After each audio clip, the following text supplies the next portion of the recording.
When we cross two high-performance poultry breeds, traditional logic tells us that the offspring will inherit half their traits from the father and half from the mother. We assume this creates a perfectly balanced hybrid, regardless of the mating order. This false belief has led many breeders to make costly mistakes when planning their genetic programs, losing months of hard work and money on feed because they don't get the expected results on the farm. The biological reality is much more complex and fascinating, because each parent's sex provides unique genetic elements that radically alter the resulting bird's development, temperament, and overall productivity. Today we'll break down the genetic concept of reciprocal crosses, using the clash between two production titans as our definitive example: the sleek, prolific Leghorn versus the robust, resilient Rhode Island Red. You will discover why choosing which breed provides the rooster and which provides the hen completely changes the flock's destiny, affecting everything from sexual maturity to daily formulated feed consumption. Genetics dictate farm profitability, so mastering this principle gives experienced producers an undeniable market advantage. Let's begin. To fully grasp the impact of reciprocal crosses, we must first establish a solid foundation on how production traits are transmitted in poultry. A reciprocal cross occurs when we take two distinct breeds and perform matings in both possible directions, alternating the maternal and paternal origins. In practical terms, this means the first group is formed by crossing males of breed A with females of breed B, while the second group is established by crossing males of breed B with females of breed A. Although the overall racial composition of both resulting chick groups seems exactly the same on paper, poultry inheritance doesn't work as a simple mathematical mix in equal parts. There are sex-linked genes and direct maternal effects that travel exclusively through specific pathways, favoring the expression of certain attributes depending on which parent transmits them. Therefore, the final phenotype of that future layer will reflect notable asymmetries in her anatomy, feed efficiency, and general behavior. This proves that mating order irreversibly alters DNA expression and defines your operation's commercial reality. Precise records and targeted breeding strategies are essential for modern farmers seeking optimal production. Applying this principle to our two selected breeds, we observe certain genetic constants that remain unaltered in both scenarios. One of the most surprising features of this particular cross is that, regardless of who the father or mother is, the offspring will inherit a predominantly white plumage. This visual consistency happens because the Leghorn breed possesses a dominant color-inhibiting gene, a powerful genetic instruction that physically blocks pigmentation in developing feathers. Therefore, even though the Rhode Island Red carries intense mahogany genetics, this red trait remains masked in the first generation by the inhibitor gene provided by the Leghorn parent. To any breeder evaluating chicks in their first weeks, both reciprocal crosses appear as identical copies, displaying indistinguishable white down. This initial external similarity is precisely the trap that confuses many producers, making them mistakenly believe that both combinations will offer the exact same productive performance once the birds reach their adult stage in the breeding facilities. This visual deception highlights the critical need to maintain accurate records from day one, preventing costly management mistakes as production numbers diverge during the active laying cycle. Another fascinating trait that remains uniform regardless of the mating direction is the eggshell color. The pure Rhode Island Red is famous for depositing pigments that result in deep, saturated brown eggs, while the Leghorn produces pure white ones. When we fuse these genetics through reciprocal crosses, the inheritance of shell color acts as an incomplete or intermediate dominant trait. As a result, hens from both combinations will lay eggs ranging from a soft cream to a very light red, noticeably less intense than the original Rhode Island Red. This uniformity in the final product means that, from a purely commercial packaging and sales perspective, eggs from both crosses will be identical to the final consumer. However, hidden behind this uniformly tinted shell are massive variations in the total quantity of units produced per year and their individual size, factors that will determine the business's long-term viability. It's exactly at this critical point where the father's genetic identity begins to dictate the economic rules of the commercial laying house, shifting the entire profit margin balance depending on his specific ancestral lineage and transmitting those crucial production traits to his laying daughters, permanently altering your harvest. To understand these economic variations, we must delve into the Z chromosome's influence in the poultry world. Unlike mammals, male birds carry two identical sex chromosomes, while females carry two distinct ones, meaning the rooster determines a large part of his producing daughter's inherent capabilities. Certain genes responsible for early sexual maturity, basic bone structure, and basal metabolism efficiency are inherited directly from the paternal side to the female offspring. Additionally, the breeding hen provides maternal effects, such as initial yolk size and metabolic nutrients during incubation, which condition the chick's development speed in its early stages. When we carefully analyze adult weight, feed conversion, and the resulting hybrid flock's temperament, We quickly notice that these sex-linked traits drastically divide the path between both possible combinations. Consequently, deciding which breed to position as the paternal line and which as the maternal base becomes the fundamental pillar to guarantee profitability.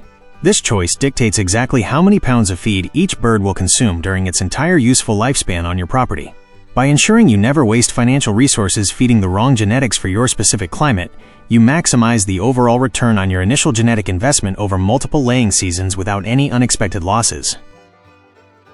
Let us now examine the first scenario, crossing a Leghorn rooster with Rhode Island Red breeding hens. This specific configuration produces daughters with remarkable physiological precocity, advancing their sexual maturity and the onset of the laying cycle by several weeks compared to heavier lines. They inherit a much lighter, aerodynamic bone chassis from their Leghorn father, which translates directly into a lower body weight in adulthood, rarely exceeding 4.4 pounds. This lightweight structure provides a monumental advantage regarding feed conversion, as the bird requires a significantly smaller amount of daily ounces to cover basic maintenance requirements and directs the surplus energy toward massive egg production. However, this extreme efficiency comes with a noticeably more nervous and reactive temperament. Daughters of a Leghorn rooster retain much of the flight instinct and constant alertness typical of Mediterranean breeds. This behavior demands extremely careful management in the facilities, requiring quiet environments to avoid stress episodes or stampedes that could negatively affect the flock's laying peaks and disrupt the farm's steady workflow.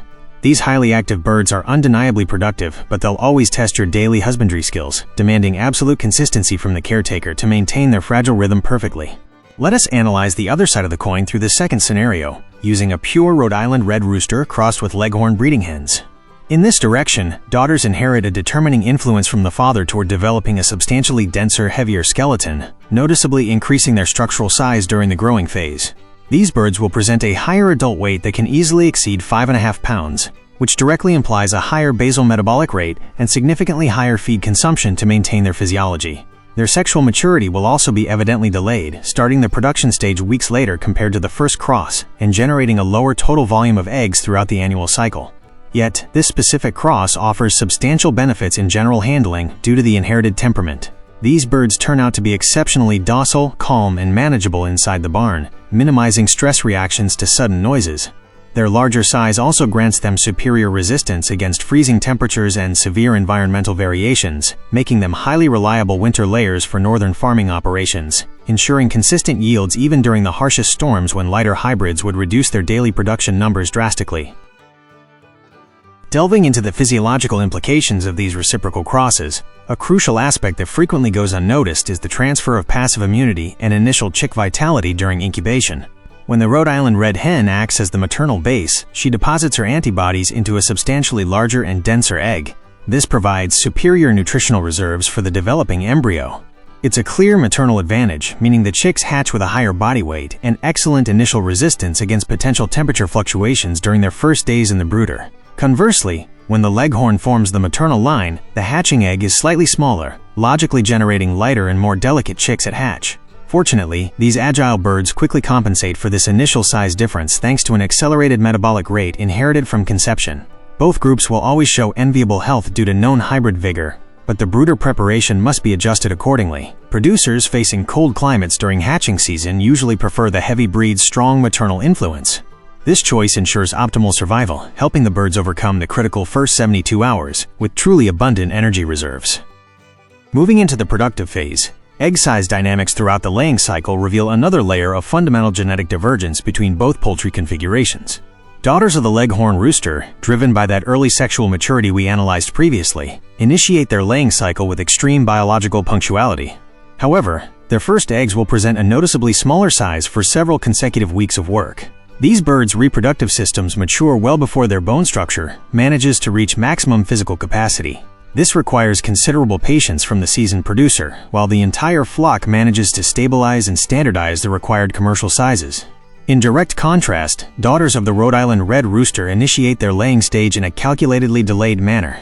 They enter the productive cycle with a much more solid and consolidated body development.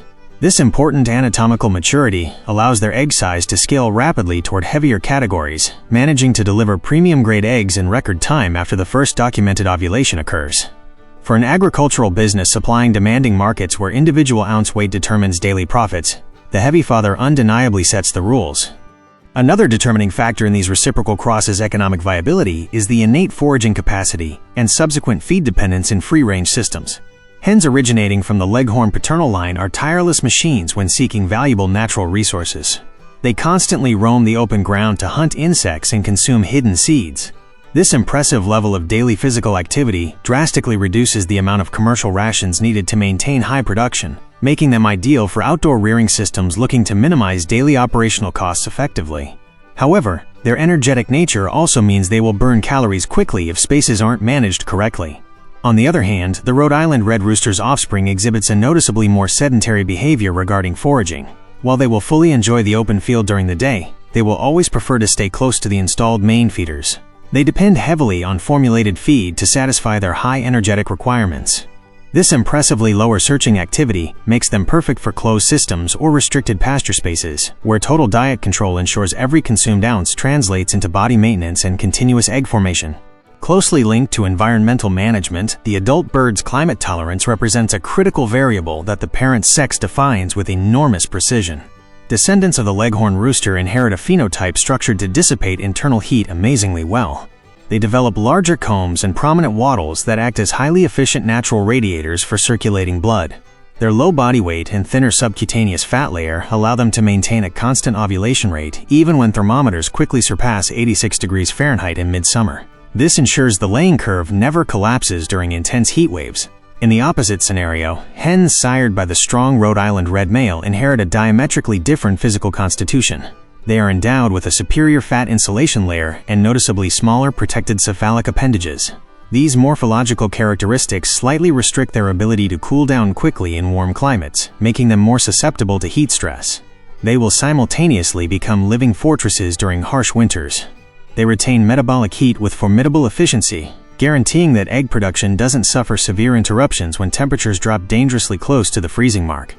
Beyond the demanding laying stage, the flock's residual value at the end of its useful life exposes an unavoidable financial difference between both genetic models.